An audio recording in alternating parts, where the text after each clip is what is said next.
Adenauer'in barış stratejiyası adlandırır və deyir ki, Adenauer bu strategiyanı seçməklə Avropada barışa, sülhə, nizama, müharibələrin olmamasına istiqamətlənən bir xətti həyata keçirmişdir.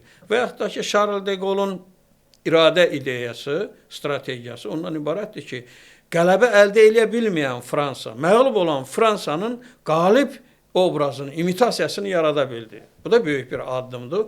Fransanın böyük beşliyə daxil olması, BMT-nin Təhlükəsizlik Şurasında yer alması, daimi üzv olması, bəli. Ona bir yeri, bir nüans gətirir dünya nizamına, idarə edilməsi. Amma özü məğlub idi.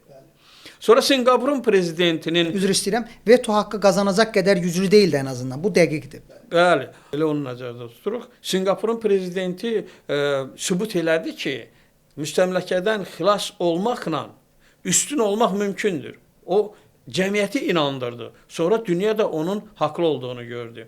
Ənvər Sədat haqqında da eyni şeyi demək olar. Margaret Thatcher haqqında da demək olar. Richard Nixon haqqında da demək olar. Və bu 6 dünya strategiyasının fonunda təməli Heydər Əliyev tərəfindən qoyulan liderlik fərqlidir. Çünki niyə fərqlidir? Çünki Azərbaycan faktiki olaraq 1990-cı ilə qədər azad deyildi.